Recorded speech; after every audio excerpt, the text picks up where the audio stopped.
मंगलाचरण से शुरू करेंगे। ओम नमः सिद्धेभ्याय जय श्री ओम नमः सिद्धेभ्याय जय श्री ओम नमः सिद्धेभ्याय। मंगलम भगवान वीरो मंगलम गौतमो गणी मंगलम कुंद कुंदाद्यो जैन धर्मोस्तु मंगलम सर्वमंगल मांगल्यम सर्व कल्याण कारकम प्रधानम सर्वधर्माणां जैनम जयतु शासनम जैनम जयतु शासनम जैनम जयतु शासनम।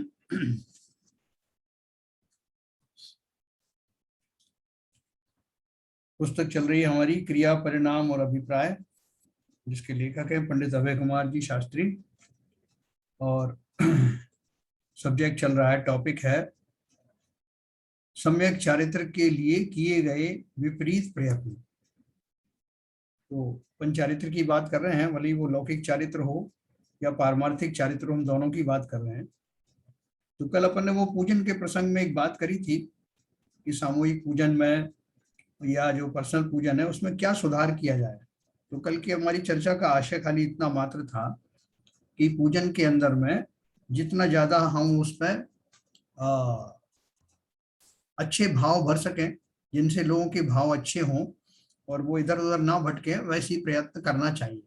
पूजन का स्टैंडर्ड हमारा ऐसा बढ़ता जाना चाहिए, चाहे वो सामूहिक हो या व्यक्तिगत पूजन हो, कि उसमें हमारी वीतरागता के परिणामों में वृद्धि हो। जिस भी तरह से वो वृद्धि हो वैसा इंतजाम करना, शॉर्ट में उसका इतना ही अर्थ है।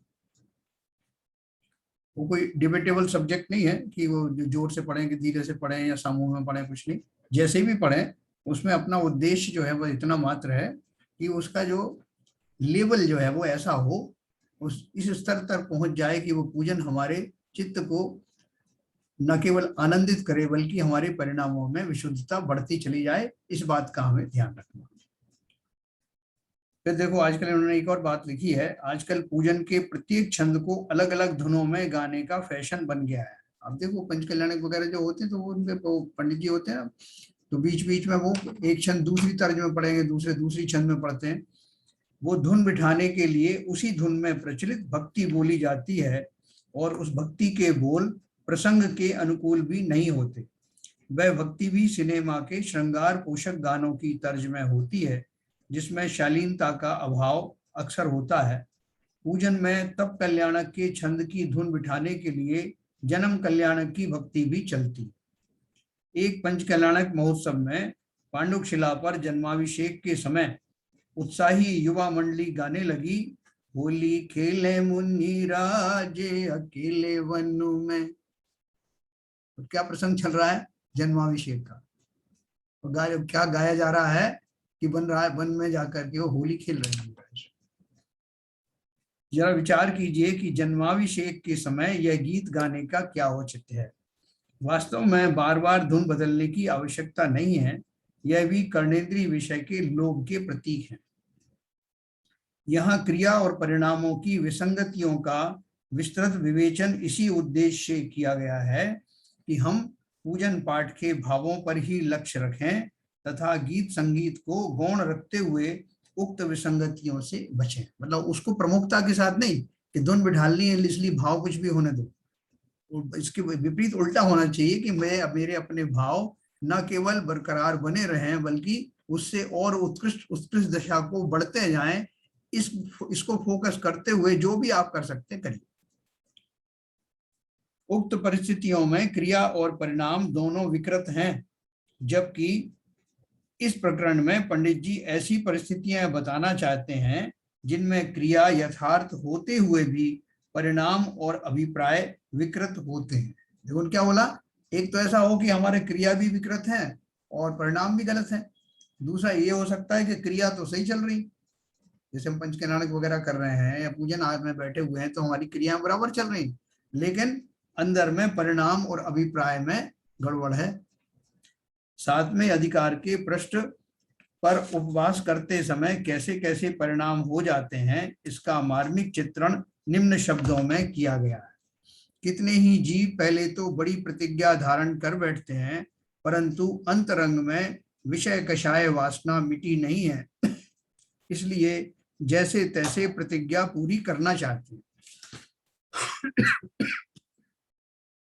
आपने देखा होगा कि बहुत सारे लोग नियम तो ले लिए उन्होंने, अंदर में वैसी तैयारी है नहीं, वैसी वीतरागता या जो है वो विरक्ति हुई नहीं है, वो परिणाम उस लायक हुए नहीं, लेकिन हमने नियम ले लिया।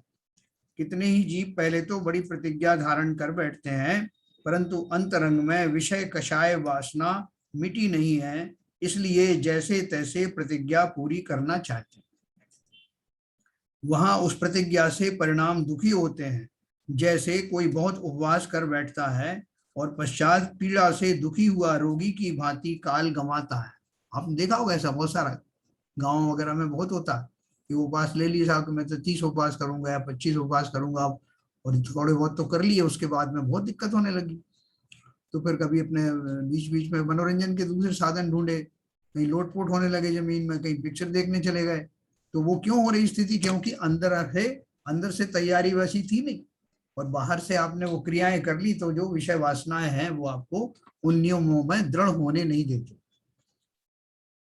पश्चात पीड़ा से दुखी हुआ रोगी की भांति काल गंवाता है, धर्म साधन नहीं करता। जिसके लिए मैंने ये नियम उपवास लिए थे कि उस काल में जो समय मिलेगा, भोजन आदि के आरंभ से मैं निवृत्त हो जाऊंगा, भोजन बनाने करने दोनों से, तो उस समय में मैं अपना धर्म का साधन करूंगा। लेकिन धर्म का साधन तो हो नहीं रहा है। मालूम पड़ा कि मैंने एक बार का भोजन का भी नियम नहीं लिया, पूरा उपवास किया, निर्जला किया है।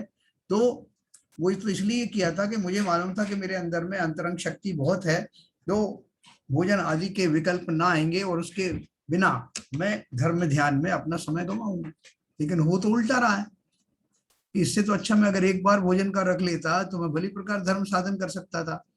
इसलिए उन्होंने कहा जानत राय जी ने कि अपनी शक्ति देख करके कार्य करना।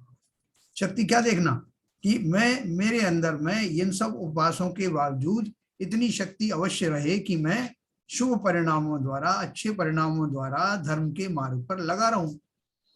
अगर मुझे उससे और उल्टा हो रहा है तो वो नहीं करना।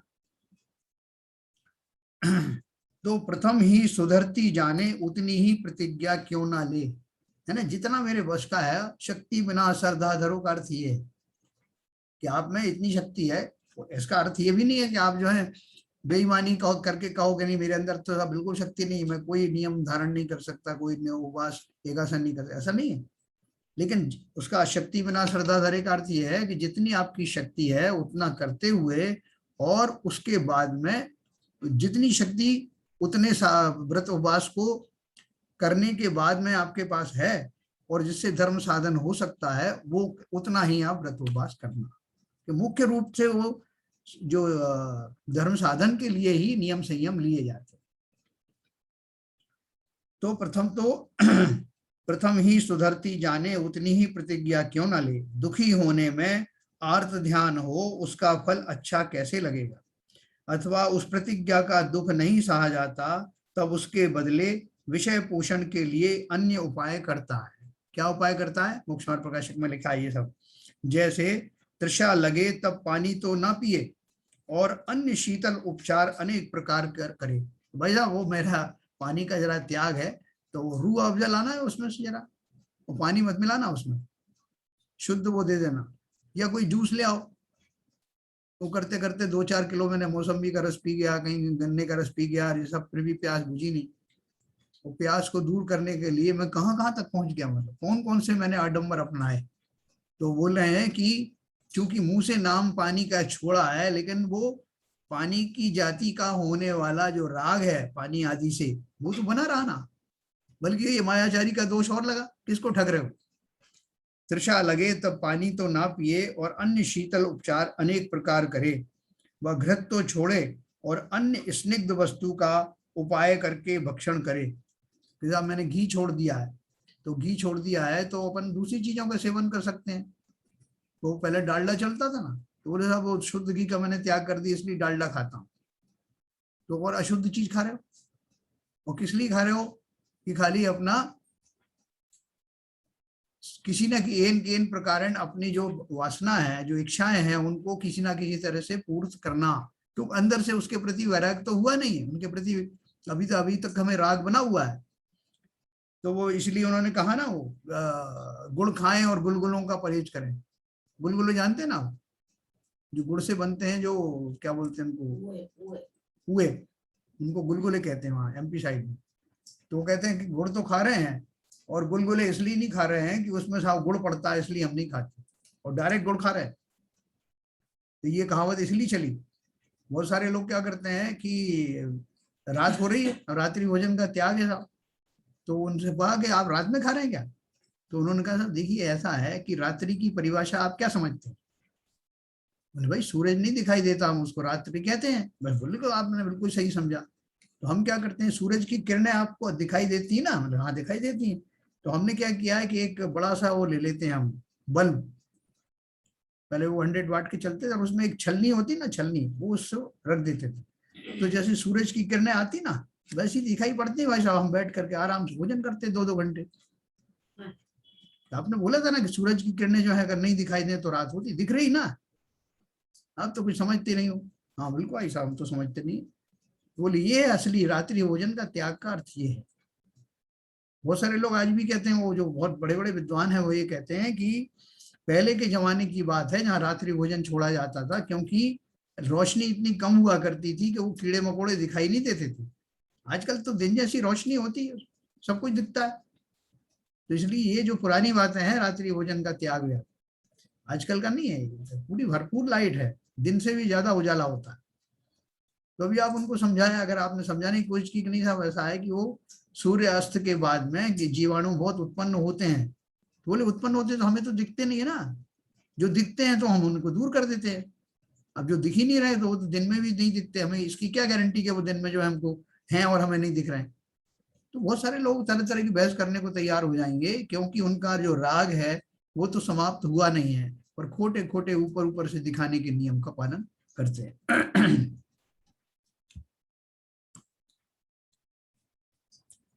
तो क्रिया और परिणाम का सुमेल कैसा होना होता है, इसका दिग्दर्शन करते हुए पंडित जी पृष्ठ 240 पर लिखते हैं, सच्चे धर्म की तो यह आमना है कि जितने अपने रागादिक दूर हुए हों, उसके अनुसार जिस पद में जो धर्म क्रिया संभव हो वह सब अंगीकार करे।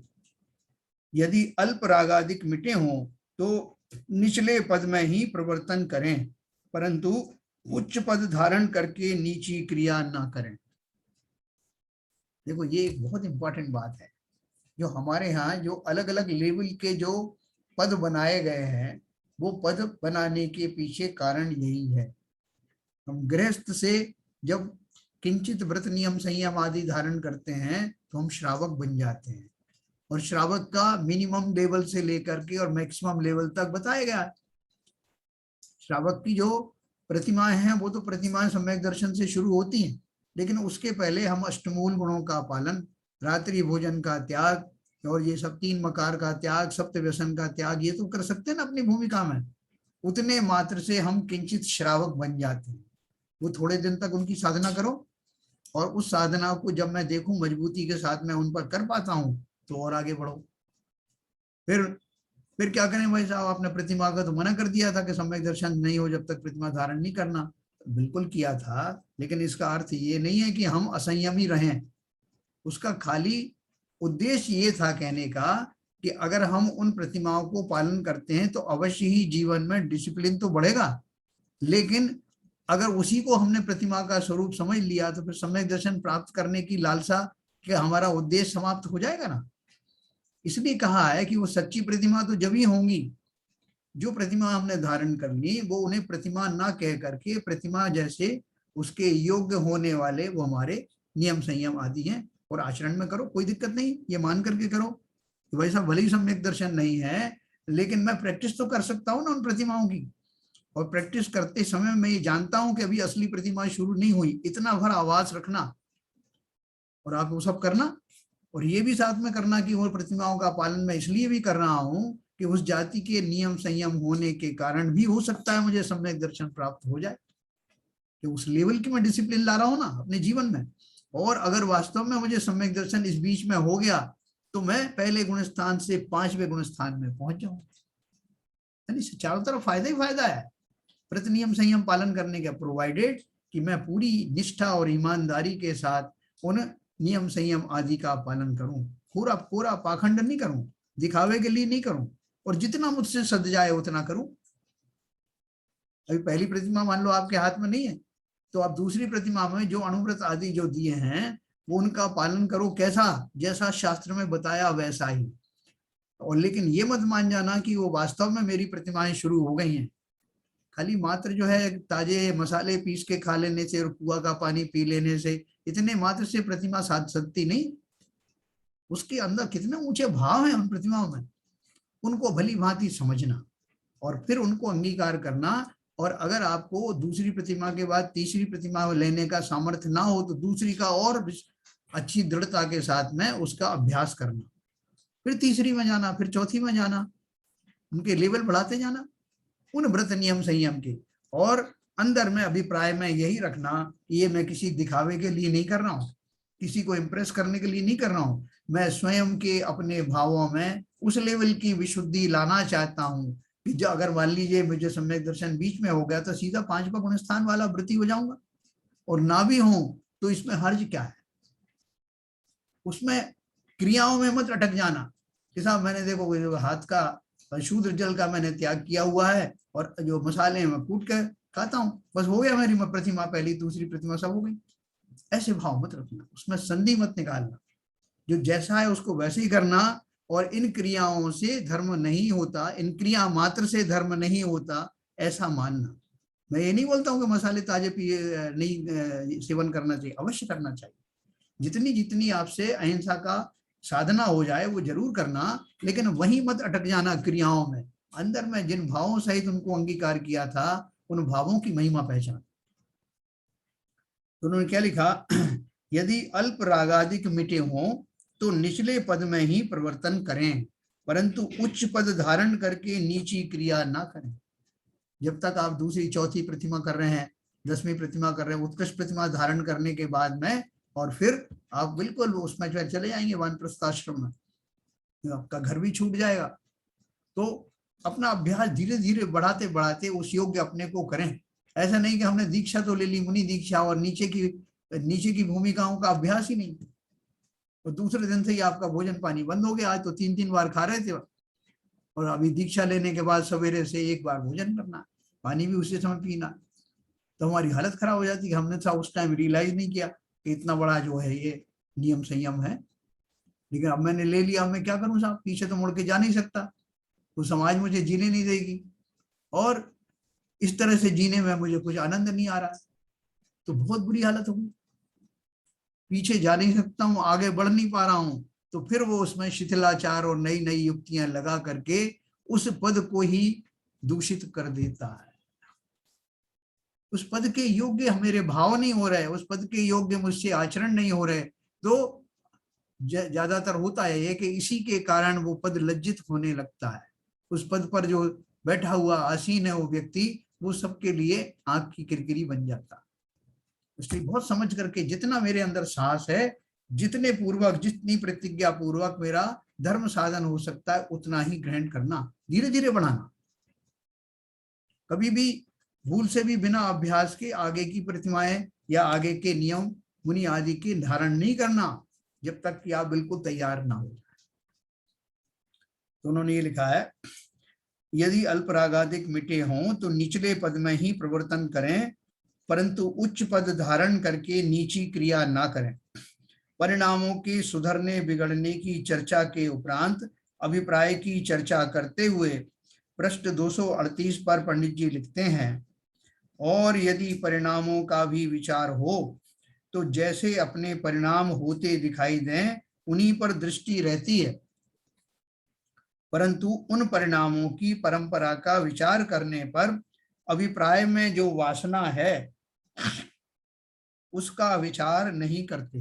देखो इसमें से एक एक शब्द को समझना, ये क्या बोल रहे हैं, यदि परिणामों का भी विचार हो तो जैसे अपने परिणाम होते दिखाई दें उन्हीं पर दृष्टि रहती है। वर्तमान में मेरे परिणाम कैसे हो रहे हैं, परंतु उन परिणामों की परंपरा यानी उनका सोर्स क्या है, मेरे इस तरह के भाव क्यों आ रहे हैं, उसका कारण क्या है, उस पर उसमें उन परिणामों की परंपरा का विचार करने पर अभिप्राय में जो वासना है उसका विचार नहीं करते। देखो इसको मैं आपको अच्छे से समझाऊंगा, अभिप्राय की वासना का अर्थ क्या है। उपर्युक्त गद्यांश में परिणामों की परंपरा और अभिप्राय की वासना, ये दो शब्द विचारणीय हैं। परिणामों की परंपरा क्या है? परिणामों की परंपरा से आशय उस मूल नियंत्रण बिंदु से है जो परिणामों को संचालित करता है। परंपरा का स्वरूप समझने के लिए हमें यह विचार करना चाहिए कि हमारे ये शुभ अशुभ परिणाम क्यों हो रहे हैं। उसका जो उत्तर आएगा वह परिणामों की परंपरा अर्थात अभिप्राय की वासना को बताने वाला होगा। यदि कदाचित उस उत्तर से अभिप्राय का स्वरूप स्पष्ट ना हो तो पुनः प्रश्न चिन्ह लगाएं कि ऐसा क्यों हो रहा है। इस प्रक्रिया को 2-4 बार अपनाने से परिणामों की परतों के नीचे छुपा हुआ अभिप्राय स्पष्ट होता चला जाएगा। क्रिया, परिणाम और अभिप्राय में उत्तरोत्तर सूक्ष्मता बताते समय पृष्ठ 34 पर उक्त प्रक्रिया को धन कमाने के उदाहरण से समझाया जा चुका है। यहाँ पुनः एक उदाहरण से बात और अधिक स्पष्ट की जा रही है। मान लीजिए कोई व्यक्ति प्रतिदिन जिनेंद्र पूजन करता है। इस संबंध में उससे पूछे गए प्रश्नोत्तरों का स्वरूप कुछ इस प्रकार होगा। प्रश्न है, आप प्रतिदिन पूजन क्यों करते हैं? उत्तर दिया, हमारा रोज पूजन करने का नियम है इसलिए करते हैं। आपने यह नियम क्यों लिया?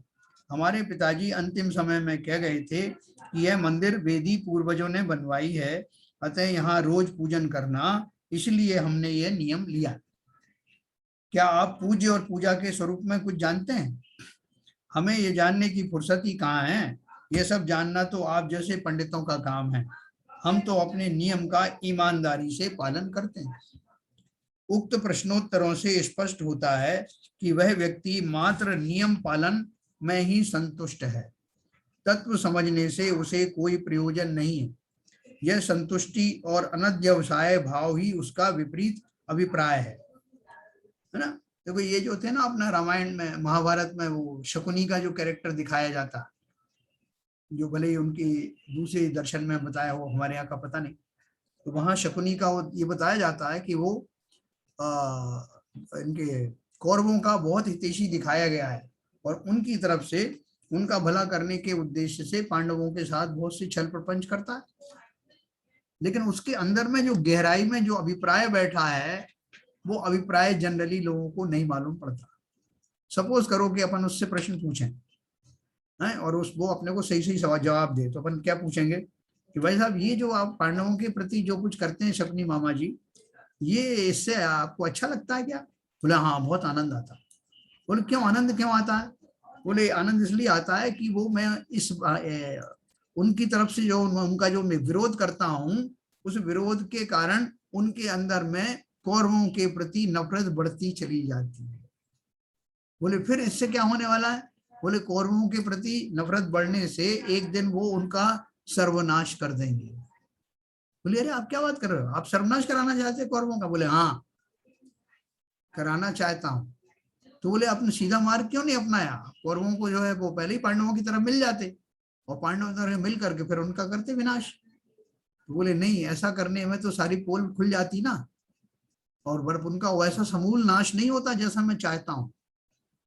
मैं चाहता हूं कि जो है पांडवों का इतना क्रोध बढ़ जाए कि उनका सर्वमूल करने एक भी कोई पानी पिलाने वाला भी नहीं बचे कौरव वंश। इसलिए मैं और इनको धोखे से करना चाहता हूं मैं सब। बोले धोखा तो आप पांडवों को दे रहे थे ना, आपने वो लाक्षागृह बनाया था और ये सब किया था और आपने जुए में उनको हराया था।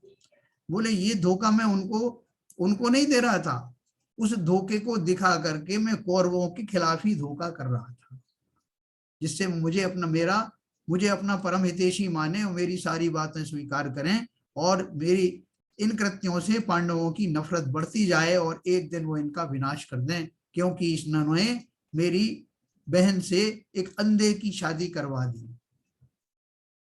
तभी से मैंने सोच रखा था कि इनसे बदला लेना है और बदला लेने की योजना मेरी बहुत गहरी है। इसे कहते हैं अभिप्राय।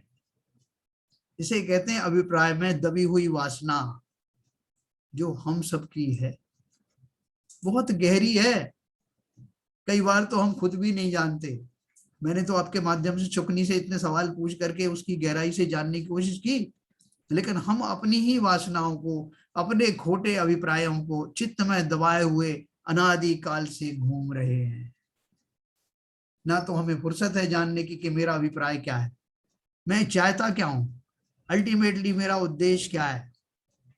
मैं कितने कितने जो परिवारों में उत्पन्न हुआ, कितनी माताओं के गर्भ से मैंने जन्म लिया, कितने पिताओं को धोखा दिया, कितनी माताओं को, मेरे अंदर में जो अनंत वासनाएं चल रही हैं उससे सब जीव अपरिचित हैं।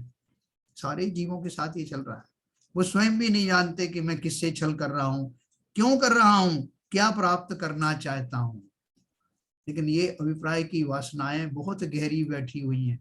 कभी आप चिंतन करना तो समझ जाओगे कि मैं कई बार अपने पदों की प्राप्ति के लिए, अपनी मान कषाय की पूर्ति के लिए कैसी कैसी भूमिकाएं करता हूँ, किसी की झूठी प्रशंसाएं करता हूँ, किसी को कहीं से खींच करके लाता हूँ कि ये मेरी प्रशंसा करे, कभी किसी की प्रताड़ना करता हूँ, किसी को जो है वो पारितोषिक देता हूँ। अंदर अंदर में मेरी वासना छिपी हुई है, ये इनके इन प्रकार दुनिया मेरा लोहा माने। ये बहुत गहराई से समझना आप। मोक्ष मार्ग प्रकाशक में पंडित टोडरमल जी ने इन्हीं भावों की बहुत व्याख्या की है। और उन्होंने, हम तो बहुत भाग्यशाली हैं कि वो उतना जो पर्टिकुलर पोर्शन है जिसकी वजह से संसार में मैं अनादिकाल से भटक रहा हूं, वो यही अभिप्रायों में बसी हुई वासनाएं हैं जो मुझे सम्यक मार्ग पर जाने नहीं देती और मिथ्या मार्ग से मोह भंग होने नहीं देती। तो इसी की हम चर्चा कर रहे हैं। तो आगे क्या लिखा उन्होंने, किसी और से पूछा, आप प्रतिदिन पूजन क्यों करते हो? उत्तर दिया, पाप से बचने के लिए तथा पुण्य कमाने के लिए करते हैं। प्रश्न पूछा, आप पाप से क्यों बचना चाहते हैं और पुण्य क्यों कमाना चाहते हैं? उत्तर दिया, पाप के फल में नरकादि गतियों में दुख भोगना पड़ता है इसलिए हम उनसे बचना चाहते हैं, तथा पुण्य से स्वर्ग और मोक्ष की प्राप्ति होती है, इसलिए हम पुण्य करना चाहते हैं। उपर्युक्त प्रश्नोत्तर से स्पष्ट है कि यह जीव प्रतिकूल संयोगों में दुख तथा अनुकूल संयोगों में सुख और पुण्य भाव में धर्म मानता है। यह मान्यता ही अभिप्राय की विपरीतता है। अब अपन सोचें इस बात को कि क्या ये सारी जो अभिप्राय की विपरीतता हम सब में नहीं है? क्या हम ऐसा नहीं मानते कि पाप के फल में नरक चला जाएगा और पुण्य के फल में स्वर्ग आदि मिल जाएंगे और वहां पे मुझे उसमें सुखी हो जाऊंगा, इसलिए करता हूं। हम सबकी धारणाएं अभी तक ऐसी ही हैं। भले ही हम जो है ऊपर ऊपर से कहते रहे, नहीं नहीं भाई साहब क्या बात कर रहे हो आप, हमारा बहुत बदल गया है, बहुत बदल गया जब से स्वाध्याय कर रहे हैं ना, तो 1 साल से तो बहुत बदल गया। तो क्या बदल गया है? अभी बुलाएगा विमान मोक्ष जाने वाला, तुरंत मना कर दो, बोले साहब इतने भी नहीं बदले हैं, सुधरे तो हैं मगर इतने नहीं सुधरे, आप भी क्या बात करते हो, बात बात पे आप विमान बुलाने की धमकी देने लगते हो। अभी थोड़ा टाइम लगेगा, तो सुधर रहे हैं, धीरे धीरे सुधर रहे हैं, कुछ नहीं सुधरे। खाली हमको थोड़ा सा उन बातों में रुचि जरूर आने लगी, हम उनको समझना चाहते हैं, लेकिन आचरण के लेवल पर हम में उतना सुधार आया नहीं। हम अब भी यही मानते हैं कि क्रियाओं के माध्यम से, पुण्य क्रियाओं करने के माध्यम से मैं इतना पुण्य कमा लूंगा कि जब जब जब ऐसी खोटी पर्यायों की बात होगी तो मैं उनसे बच जाऊंगा। हो सकता है नरक में भी जाऊं तो कुछ लोग मुझे प्यार करने लगे, वो नार की लोग, कि भैया बहुत पूजन करके आया, इसको थोड़ा सा प्यार दे दें, दुलार दे दें। बहुत हमारे मन के अंदर छिपी हुई बातें हैं, हम उजागर नहीं करते। भगवान से भी इनके कहने से डरते हैं, भले अकेले में भगवान के पास चले जाए, उनसे मांग तो आते हैं लेकिन बताते नहीं कि मेरे अंदर में क्या क्या छुपा हुआ है। ये बहुत गहराई से जानने की आवश्यकता है। क्यों जानने की आवश्यकता है? इसके बिना जब तक ये मेरे अंदर बसा हुआ है मुझे सम्यक दर्शन हो नहीं सकता। जो हम बोलते हैं ना सम्यक दर्शन पाना, कभी तो बोलते हैं बहुत आसान है, कभी बोलते हैं भाई साहब बहुत मुश्किल है, करोड़ों में एक आध होता है। वो क्यों होता है? हमको क्या लगता है कि ये हमने जो शॉर्टकट अपनाया हुआ है ना, कि मंदिर चले जाते हैं, थोड़ी भक्ति कर लेते हैं, थोड़ा स्वाध्याय कर लेते हैं, थोड़े व्रत नियम भी पालन कर लेते हैं और हमारी अभिप्राय की वासना लोगों को पता ही नहीं। ये जो हमारे अंदर की जो चालाकियां हैं और ये ऊपर ऊपर के संयम आदि हैं, ये हमें सम्यक दर्शन होने नहीं देंगे। बहुत गहराई की बात है। वो करण के परिणाम जो ऐसी थोड़ी आते हैं करण लब्धि के, उन जीवों के उन व्यक्तियों के उस लेवल के भाव आने के लिए अभिप्राय में छुपी हुई वासनाएं वास्तव में निकलने लगती हैं, तब जाकर के वो लेवल आता है। हम चिंतन करें, रोज करें। मेरे अंदर जो मैं कहता हूँ कि एक अपने बताया गया है कि अब हम 5 मिनट 10 मिनट बैठ करके एकांत में चिंतन करें, वहां हमें पता चल जाएगा कि मैं कितना मायाचारी वाला हूँ, कितना मन कशाई हूँ, कितना लो परिणाम है मेरे। वो बात बात में वो उजागर होने नहीं देता। मैं इतना निपुण हो गया हूँ, लोगों को समझ में नहीं आता। तो देखिए आगे चलते, यदि सम्यक दृष्टि से यही प्रश्न पूछा जाए तो उनका उत्तर क्या होगा? अनंत भगवान पूर्ण वीतरागी और सर्वज्ञ हैं। मतलब उससे भी क्या प्रश्न पूछा कि आप प्रतिदिन पूजन क्यों करते हो, ये प्रश्न उससे भी पूछा सम्यक दृष्टि से। तो उन्होंने क्या जवाब दिया? अरहंत भगवान पूर्ण वीतरागी और सर्वज्ञ हैं, उनके गुणगान के माध्यम से उनका समागम किए बिना मुझसे रहा नहीं जाता, क्योंकि उनके समागम से मुझे अपने स्वरूप की रुचि पुष्ट होती है। इसलिए मुझे उनके दर्शन पूजन का भाव सहज ही आता है, आए बिना नहीं रहता। क्या सोचता है एक समय दृष्टि?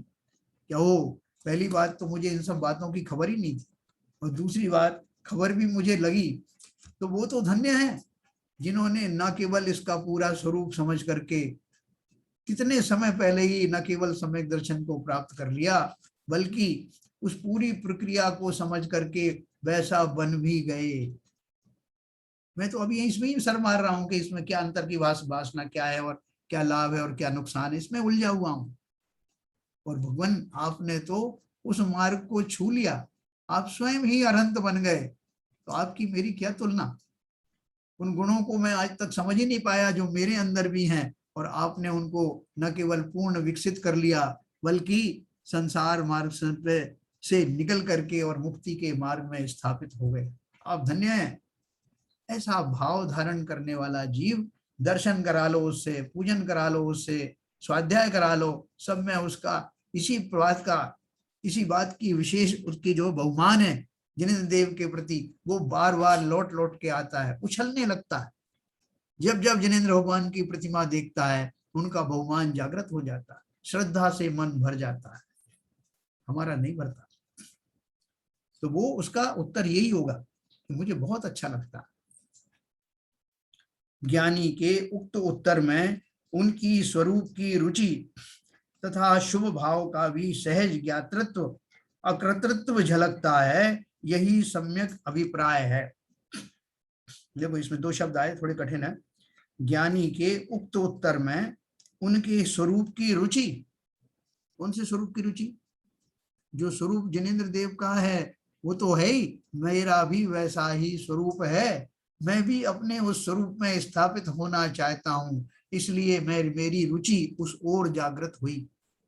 तथा शुभ भाव का भी सहज ज्ञातृत्व झलकता है, अकृतृत्व झलकता है। ये जो शुभ भाव मुझे हो रहे हैं इनका भी कोई मैं श्रेय नहीं लेना चाहता। किसी ने कहा कि भाई साहब आप बहुत बढ़िया, आपने कमाल कर दिया, जब वो भक्ति का भाव चल रहा था उस समय आपने क्या नृत्य किया, आपने कमाल कर दिया। आपने आपका एक फोटो वीडियो बनाने के लिए मैंने बोल दिया है, आप देखना, आप भी प्रसन्न हो जाओ। अगर अज्ञानी है तो बहुत प्रसन्न हो जाएगा कि मैंने क्या नाचा, इतने लोगों ने मेरी प्रशंसा की। और अगर ज्ञानी होगा तो क्या कहेगा, ये तो शरीर की दशा थी जो उस समय वैसी परिणमित हुई, और जो मुझे भाव आए वो सहज ही आए, मैं उन भावों का भी करता नहीं हूं। ऐसे भाव आने लगते भाई साहब। शुभ भावों की भी मैं अपने कर्तापना ग्रहण नहीं करता, ये मैंने किए हैं, वो कर्तापना चला जाता है और सहज शब्द जो है पग पग पर दिखाई देने लगता है, जो सब सहज घटित होता है। तो मैं भी ये कामना करता हूं कि ये सब घटनाएं सहज ही होने लगे, ऐसे अंदर से मेरे परिणाम प्रकट हों, और परिणाम ऐसे प्रकट निरंतर हों, उसके लिए अभिप्राय में विशुद्धि होना परम आवश्यक है। बिना परिणाम सुधरे, बिना अभिप्राय सुधरे परिणाम शुद्ध और शुभ नहीं होते। इस प्रकार यदि हम समस्त शुभाशुभ परिणामों की परंपरा का विचार करें तो उनके तल में पड़ी प्रयोजनभूत जीवादि तत्वों के संबंध में हमारी मान्यता स्पष्ट हो जाएगी और यही हमारा यथार्थ या अयथार्थ अभिप्राय होगा। एक नदी के तल में बिल्कुल बॉटम में कुछ ऐसी चीजें पड़ी हुई हैं जहां से सुगंध या दुर्गंध निष्कासित होती रहती है, और जो पानी के तल के ऊपर खड़ा हुआ है, ऊपर से देख रहा है, उसको लग रहा है कि यह कुछ खास बात है कि ये पानी इस जगह का बड़ा सुगंधित है। दूसरी जगह पे देखता है थोड़ी दूर पे तो बड़ा दुर्गंधित सा लग रहा है। तो उसको क्या पता लगेगा? अवश्य ही इसके धरातल में, तल में, बॉटम में कोई ऐसी वस्तु है जिसकी वजह से इस तरह की गंध की तरंगें आ रही हैं। और जब खोजेगा तो उसको मिल भी जाएगा कि एक जगह एक में जानवर सड़ रहा है और एक जगह जो है कोई जो कस्तूरी आदि है, इस तरह का कोई स्रोत है, वहां से निकल रहा है, कोई भी ऐसा सुगंधित पदार्थ है। उसी तरह से हमारे चित्त की गहराइयों में ऐसे अभिप्राय पड़े हुए हैं, या तो खोटे पड़े हुए हैं या शुभ पड़े हुए हैं, जिनके फलस्वरूप मेरे परिणाम अच्छे या बुरे आते रहते हैं। तो तल की जो बात कर रहे हैं, तो तल का अर्थ ये है। इसी प्रकार यदि हम समस्त शुभाशुभ परिणामों की परंपरा का विचार करें तो उनकी तल में पड़ी प्रयोजनभूत जीवादि तत्वों के संबंध में हमारी मान्यता स्पष्ट हो जाएगी। उस मान्यता के फलस्वरूप ही तो सब चीज आएंगे। मेरी मान्यता खोटी अर्थात सम्यक नहीं है, अर्थात मिथ्या है। उसी के आधार पर मैं जीवों में कमियां ढूंढता रहता हूँ, ये अच्छा है, ये बुरा है, ये पदार्थ ऐसा, वो पदार्थ वैसा, इन्होंने ऐसा क्यों कहा, उन्होंने ऐसा क्यों नहीं कहा। अभिप्राय में मेरे बसा हुआ है। उन शरीर आदि के प्रति होने वाले अच्छे बुरे का जो मेरा आकलन है, वही तो मेरी मान्यता में बसा हुआ है।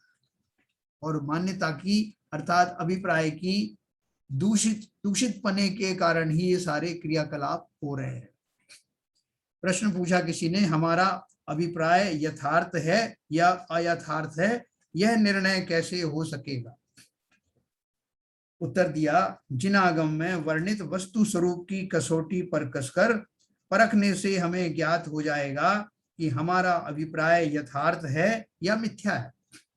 यदि हमारा अभिप्राय जिनागम प्रणीत वस्तु स्वरूप के अनुसार हुआ तो वह यथार्थ होगा, और यदि वस्तु स्वरूप से विपरीत हुआ तो नियम से मिथ्या होगा, है ना। जिनागम का इसलिए हम अध्ययन करते हैं।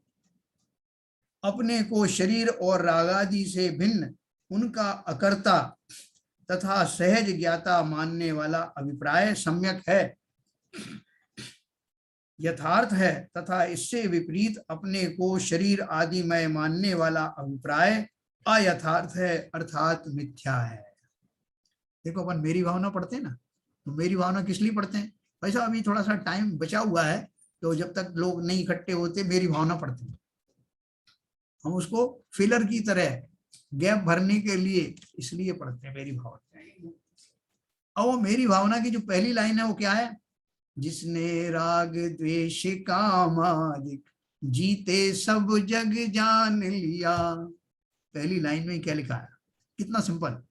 जिसने राग द्वेष काम आदि जीते सब जग जान लिया। कैसे जान लिया भाई? बोल रहे जिसने राग द्वेष और काम आदि सब जीत लिए, उसने सब जगत को जान लिया। क्या ये बात सही है क्या? अभी सब लोग बताना, मैं म्यूट करता हूं।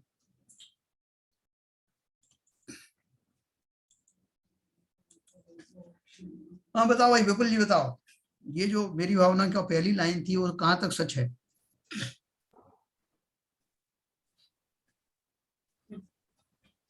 हाँ सर, काफी हद तक सच है, क्योंकि राग देश को जिसने पहचान लिया, फिर तो अपना स्वरूप समझ में आ जाएगा, और समझ में आ जाएगा कि मैं कहाँ पे गलती कर रहा हूँ, कहाँ पे भटक रहा हूँ, मैं कौन हूँ। तो काफी हद तक सही है सर वो लाइन। तो अपन ने भी तो बहुत बार जीत चुके हैं, जीते हैं कि नहीं? अपन ने तो कुछ को जाना ही नहीं। नहीं सर, अभी नहीं जीतते जीता। नहीं है, क्योंकि जब तक सम्यक दृष्टि नहीं होगी तब तक तो सम्यक तो दृष्टि लगता होगी, है हमें। सम्यक दृष्टि होते ही हम पूरे जगत को जान जाएंगे क्या? पूरे जगत को जानने की जरूरत नहीं है, सिर्फ अपने को जानना है तो वो जानना शुरू हो जाएगा। बताओ भाई, इस लाइन का अर्थ बताओ सब। तो केवल ज्ञानी होंगे तब उसको केवल मालूम है, ज्ञानी इसलिए होंगे। केवल ज्ञानी। क्योंकि राग देश कामादिक से पूर्ण निवृत्ति केवल ज्ञानी को ही होती है। वो तो 12वें गुण स्थान तक चलते हैं सर। हाँ, देखो इस गहराई से समझना कितनी सिंपल जो है मेरी भावना है। तो मेरी भावना की पहली लाइन में दिया है कि केवल ज्ञानी कैसे बना जाता है। जिसने राग द्वेष काम आदि गीता सब जग जान है, सब जीवों को मोक्ष मार्ग निष्प्रय हो उपदेश दिया। निष्प्रय मतलब बिना किसी प्रयोजन। नहीं, दूध नहीं लिया। बिना किसी प्रयोजन के, अप्रयोजन होकर के, बिना किसी कोई लाग लगाव के, बिना किसी से कुछ एक्सपेक्ट किए हुए, ना किसी लोभ के, है ना। तो अपने एक एक पद, एक एक छंद, एक एक चीज पढ़ो, मेरी भावना पढ़ो, आलोचना पाठ पढ़ो, कुछ भी पढ़ो, लेकिन आप उसके अंदर के एक एक शब्द का अर्थ अगर समझ गए तो ज्ञानी हो गए। कोई कहाँ पढ़ पाते हैं? जिसने राग देश काम आदि गीता से, और किससे कह रहे हो भाई साहब? या दूसरों से कह रहा हूँ कि उनकी भावना ऐसी होनी चाहिए। ये मेरी भावना नहीं है, ये तो तेरी भावना है ना। तो सर इसी भावना के अंत में देखिए, जिसने वस्तु स्वरूप विचार खुशी से सब सुख संकट सहा करे। बिल्कुल, देखो सही बात, यानी मैंने कंक्लूडिंग पार्ट है वो। को भी समझा। कंक्लूडिंग, बिल्कुल कंक्लूडिंग पार्ट क्या है कि मेरी कामना ये कि सभी लोग सुखी हो जाएं, और सुखी होने की भावना ये कोरी ऊपर ऊपर की नहीं है। मैं ये भी बताना चाहता हूं कि सच्चा सुख होने के लिए क्या करना पड़ेगा। वस्तु स्वरूप विचार खुशी से।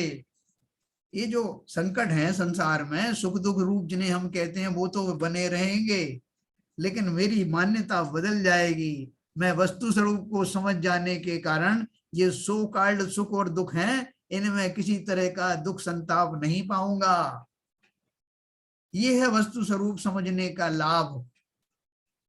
संसार में जो कुछ है वो ऐसा ही होता रहेगा, कोई आपको उनके लिए दूर नहीं करेगा। नरक में नार की किसी पर कृपा नहीं करते, लेकिन सम्यक दृष्टि जीव वस्तु स्वरूप को समझ करके अपने उन सुखों दुखों को भी समता में कन्वर्ट कर लेता है।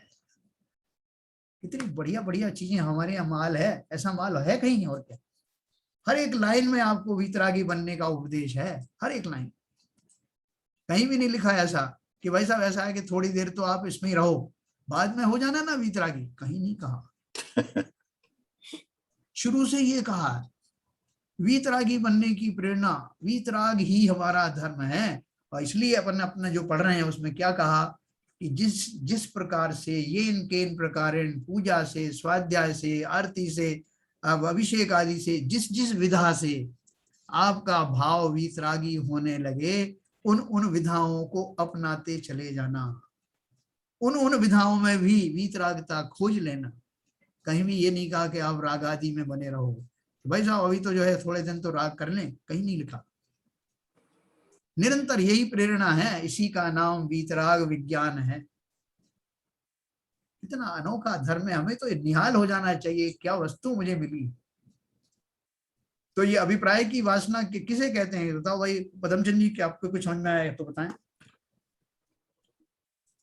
अनम्यूट कर लेना, अनम्यूट करिए। विचारों को जितना शुद्ध रखें उतना ही जो है उतना फायदा रहेगा। बताओ भाई ललित जी, बताओ कितना शुद्ध करने का अर्थ क्या है? अगली जो अभिप्राय, जैसे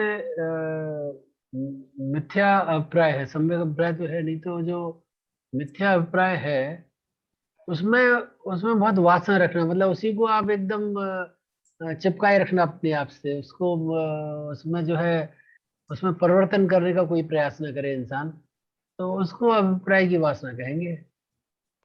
नहीं, अपन को लगता है कि हमारे अभिप्राय में कुछ वासना छुपी हुई है। अभी तो लगता है सब, मतलब कुछ छुपी है, थोड़ी बहुत है, या पूरा भरा पड़ा हूं मैं? भरा ही पड़ा है, पूरा तो पूरा है। बट इसमें जो वासना जो शब्द यूज किया है जी और राग, अभी तक हम राग यूज करते आए थे, तो ये वासना तो नॉर्मली एक अलग शब्द का अलग तरीके से मतलब लेते हैं, जी और राग को हटा के हम वासना शब्द ले लिया है। हाँ। तो दोनों क्या एक ही मतलब पॉइंट ऑफ व्यू से लिए हैं या अलग अलग मतलब है इस मैं बोलना अभिप्राय में चाहूंगा जब जैन हाँ साहब, हाँ बोल, आपको बोलने का बोलता हूँ, एक मिनट। नहीं, ये वासना का जो शब्द है ये उत्तेजित शब्द है, और उसका यूज करने का अभिप्राय ये है कि हमारे अभिप्राय में हमारी मान्यताएं इतनी गहरी बनी हुई हैं कि हम उनमें अंतर ही नहीं समझ पाते, हम उसमें ही लिप्त रहना चाहते हैं। तो ये वासना का जो शब्द यूज किया है यहाँ, जो राग द्वेषों से भरे हुआ हमारी जो मान्यताएं हैं उसको प्रदर्शित करने के लिए उसको इस शब्द का यूज किया गया है मेरे हिसाब से। देखो, वासना का अर्थ मैं आपको एक शॉर्ट में बताऊं। शॉर्ट में यह है कि जो हमारी गहरी गहरी जो मंशा है, जो गहरी वही मैंने हमारी नियत है, जी जिससे प्रभावित होकर के हम बाह्य आचरण आदि करते हैं, वासना के कारण अभिप्राय में बसी हुई खोटी जो इच्छाओं के कारण राग द्वेष होते हैं, या राग द्वेष के कारण वासनाएं होती, बताओ। राग द्वेष के कारण ही वासना होती है। राग द्वेषी तो भाई कोई ज्ञानी बताओ, बाबूजी बताओ। खोटी मान्यता के कारण राग द्वेष होते हैं। वासनाओं के कारण राग द्वेष होते हैं। बहुत बढ़िया। राग द्वेष से खोटी मान्यता नहीं बनती, जी हमारे अभिप्राय गलत है, हम संस्कार हमारे गलत पड़े हुए हैं, इसलिए हम राग द्वेष में फंसे पड़े हैं। अगर ये मान्यताएं बदल जाएंगी तो राग द्वेष तो मिनटों में सेकंडों में गायब हो जाएंगे। बहुत बढ़िया। और बताओ भाई। वही वासनाएं मतलब संस्कार है, और संस्कार अगर एक बार पड़ गए तो वो ही राग द्वेष का कारण बनते हैं। तो हमें एक्चुअली अपनी वासनाएं को ही बदलना चाहिए। संस्कार भी क्यों पड़े? संस्कार क्यों पड़े? क्योंकि हम निरंतर अपने स्वरूप को नहीं समझा और हम झूठी मान्यताओं में फंसे रहे, तो बार बार जो पुनरावृत्ति हुई तो उससे हमारे संस्कार वैसे बन गए। बहुत बढ़िया। क्योंकि हमने जब अपना सच्चाई स्वरूप नहीं समझा, इसीलिए जो हम क्रियाएं कर रहे तो बार बार जब हम कोई क्रिया करते तो वो हमारी आदतों में शामिल हो जाती है, वही संस्कार बन जाते हैं। सही है, बिल्कुल सही है। लेकिन हमारा अभिप्राय में जो खोटी जो दृढ़ताएं, खोटी मान्यताएं चल रही कि इस तरह से मैं सुखी रहूंगा। एक शेर था, मैंने किस्सा सुनाया था आपको। शेर के मन में एक विश्वास, उसके जो चमचे होते हैं ना, उन्होंने डाल दिया कि आप इस जंगल के राजा हैं। न केवल जंगल के, उसके आसपास के एरिया के मनुष्य हैं, वो भी आपसे डरते हैं। तो बोले फिर मुझे क्या करना चाहिए? बोले महाराज आप जो भी कहोगे वो हो जाएगा। तो बोले क्या क्या करना चाहिए? बोले ये जो पूरी सत्ता ना, इतना सारा जो घास फूस ये दिख रहा है, एक गाय वगैरह सब चरती हैं, और बहुत सारे जीव कुछ पत्ती खाते हैं, कुछ कुछ कहते रहते हैं इस जंगल के, ये सारे आपकी इच्छा के बिना ना खाएं, इनके ऊपर प्रतिबंध लगा दो आप। बोले उससे क्या होगा? बोले उससे ये होगा कि ये सारा घास आपका हो जाएगा, सारे वृक्ष वनस्पति आपके हो जाएंगे, और फिर आराम से आप डट करके इनका सेवन करना। उसके समझ में आ गई शेर। तो अब उसका उद्देश्य क्या बना, अभिप्राय क्या बना? ये सारी संपत्ति पर मुझे अपना अधिकार जताना है और इस सामग्री को किसी और को उपयोग नहीं करने देना है।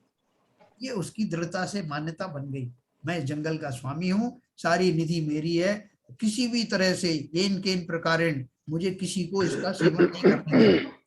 अब उसको भले ही वो उन घास फूस को खुद ना खा पाए, खा ही नहीं सकता क्योंकि उसके स्वभाव के विपरीत, लेकिन उसने ये सोच लिया है कि इसको, इस पूरी सामग्री का उपयोग मुझे ही करना है। खा नहीं पा रहा है, अलग बात, और उसी धारणा के वशीभूत होकर सारे जीवों का आना जाना कंट्रोल कर रहा है, उनसे द्वेष भी कर रहा है, कोई अगर खा जाता है कुछ तो। लेकिन उसको ये वो भूल जाता है कि ये सब स्वतंत्र चीजें हैं, किसी के नहीं है, मैं जाऊंगा दूसरा शेर आएगा, किसी के अधीन रहती नहीं चीजें और सब स्वतंत्र रूप से मिली, ये उसकी धारणा में नहीं। इसलिए वो जो धारणा में उसका कर्तृत्वपना है, कर्तापना है, उसके प्रति जो अपना ममत्व परिणाम है उस संपत्ति के प्रति, उसके कारण वो रोज रोज नए नए नियम बनाता। यहाँ से ये जानवर निकलेंगे तो उनको ये कर दिया जाएगा, उनको ऐसे बांध दिया जाएगा, बांधने के लिए मुझे 4-5 और आदमी चाहिए, उनकी व्यवस्था की जाएगी, सारा कुछ करता हुआ पाया जाएगा। जो उसकी जियाजोरी करेगा उससे उसे राग होगा, जो उससे कुछ गलत सलाह देंगे उनसे द्वेष होगा। ये सारी परिपाटी किस लिए कर रहा है? मान्यता में ये पड़ा हुआ है कि मैं जंगल का राजा हूं और मुझे इस राज को अक्षुण्ण बनाए रखना है। इसी तरह से मान्यता खत्म हो जाए, सब काम खत्म।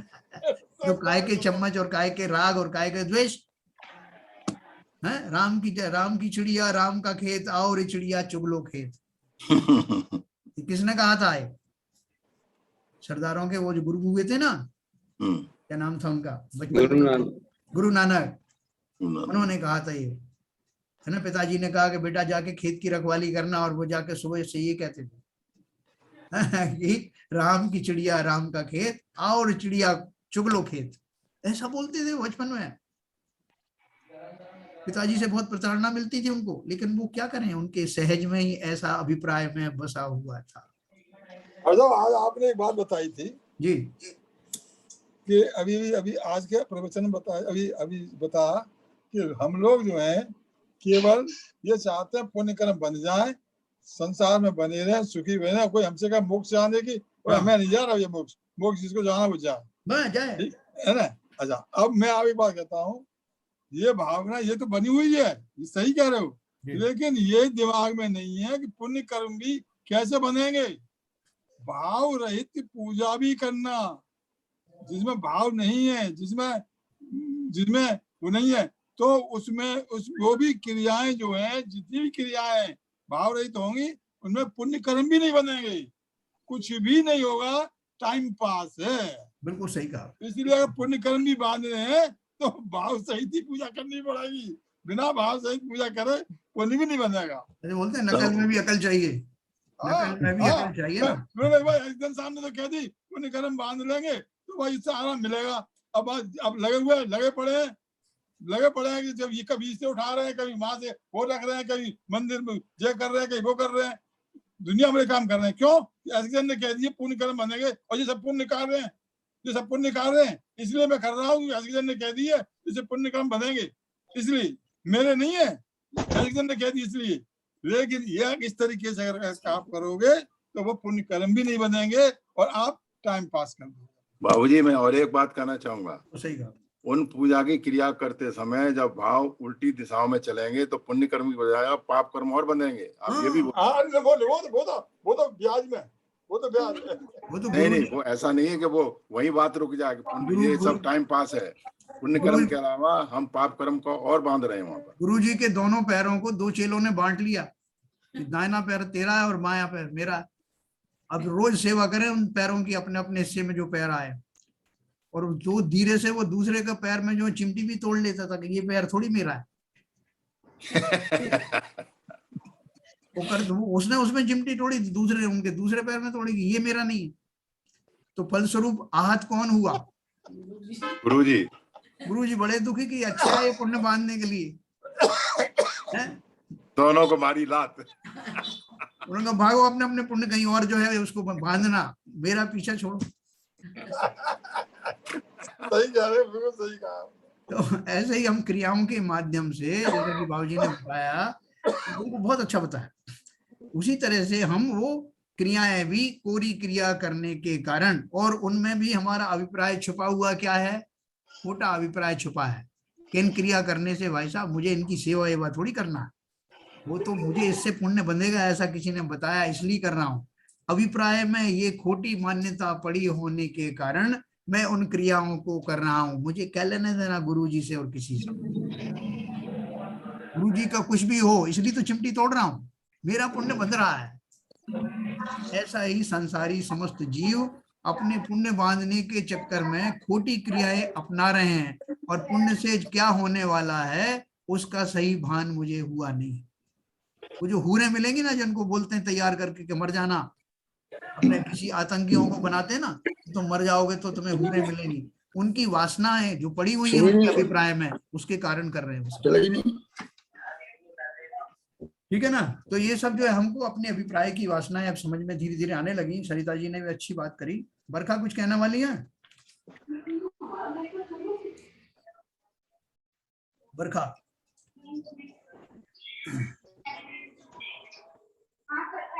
नहीं है बेसिकली यही सब चेंज नहीं हो सकता अभी हैं? अभी प्राय अभी बहुत जड़ में बैठे हुए हमारे छोटी मान्यता अभी भी बैठी हुई है, बहुत गहराई से बैठी बहुत हुई है। है। अच्छा, ये बहुत हमारी टाइम लगेगा। ये गहराई में हमारी जो मान्यताएं बैठी हैं उनसे परिचय हमको कौन कराएगा?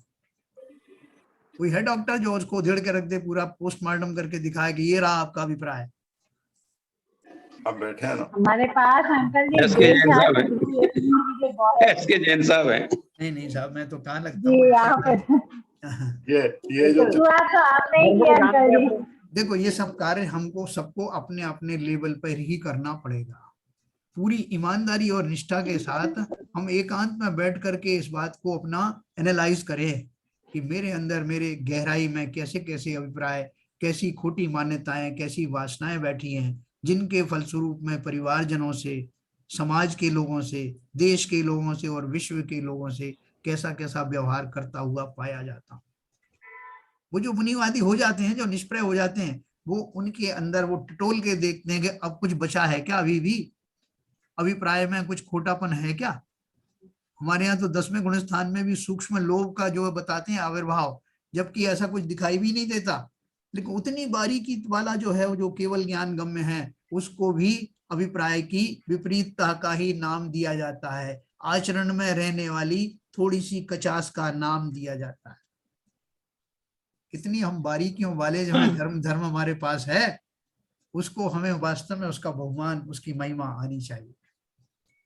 तो हम सबको निरंतर आज से और अभी से अपने अभिप्राय में छुपे हुए उस चोर की तलाश करनी है, उन धारणाओं की, उन वासनाओं की, जो कहीं ना कहीं बहुत गहराई में बैठा हुआ है।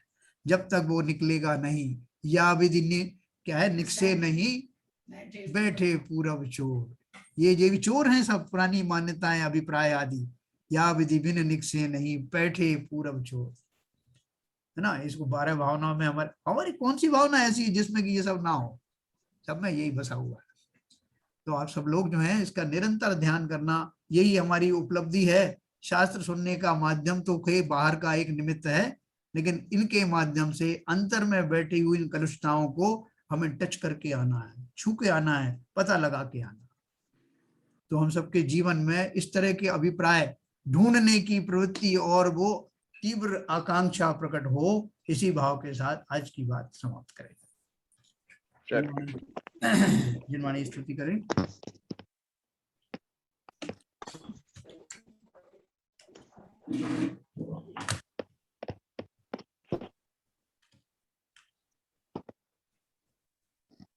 ललित जी,